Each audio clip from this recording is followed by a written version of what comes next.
আমরা লক্ষ্য করছি রাজ্যে সব অন্যতম ব্যস্ততম এলাকা মোটর স্ট্যান্ড। এই মোটর স্ট্যান্ডে একটি বিশাল বিল্ডিং স্থাপিত হচ্ছে। খুবই ভালো, উন্নয়ন হবে রাজ্যের, খুবই ভালো। এবং এখানে শুনেছি অনেক কিছু এটার মধ্যে হচ্ছে, খুবই সাধুবাদ জানাই এরকম বিল্ডিং। কিন্তু আমরা বড় বড় শহর, বিশেষ করে আমরা সবাই কলকাতায় যাই।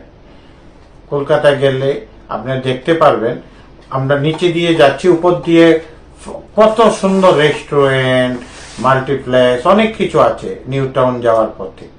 কিন্তু এখানে যে বিল্ডিংটা হচ্ছে, সবচেয়ে বেশি ক্ষতিগ্রস্ত হচ্ছে আমাদের ব্যবসায়ীরা দুই সাইডে, প্লাস জনগণ তো হচ্ছে। আমাদের এটা ব্যক্তিগত মতামত যে এখানে কিছু কিছু ব্যবসায়ীরা আমাদের কাছে এসেছিল, কথা বলেছে, দাদা এখানে যেভাবে রোড দিয়ে গাড়ি চলাচল করছে, আমাদের দোকানের সামনে কাস্টমার দাঁড়াতে পারছে না এবং ভবিষ্যতেও এদের অসুবিধা হয়ে যাবে। তো এটা যদি নিচে দিয়ে করা হয়, এখনো আমি জানি না, এটা টেকনিক্যাল বিষয়, তো এটা যদি করা হয় খুবই ভালো হয়। এটাকে উপর দিয়ে বিল্ডিং থাকুক, এরকম করলে শহরে আরো সুন্দর সুন্দর জায়গা আছে যেখানে এগুলি করলে আরো রাজ্যে মানে কি হবে, একটা প্রসার হবে, যেখানে বড় বড় মাল্টিপ্লেক্স বা বড় বড় বিল্ডিং হবে।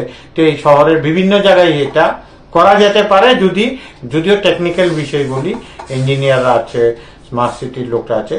আমার যেটা মনে হচ্ছে যে এই জায়গাটা ব্যবসায়ীরা যেহেতু আমার কাছে এসে বলেছে এবং আমাদের যারা নেতৃস্থানীয় ব্যবসায়ী কর্মকর্তারা আছেন ওনাদের কাছেও ওনারা এসেছিলেন, বলেছেন।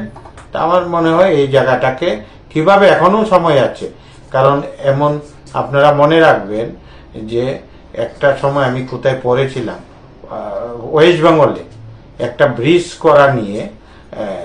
ব্রিজ করা নিয়ে বিধানচন্দ্র রায় সাহেবের একজন খুব ক্লোজ লোক, ওনার বাড়িটা সরে যাচ্ছিল, বিধানবাবু বা জ্যোতি বসু, আমি ভুলে যাচ্ছি।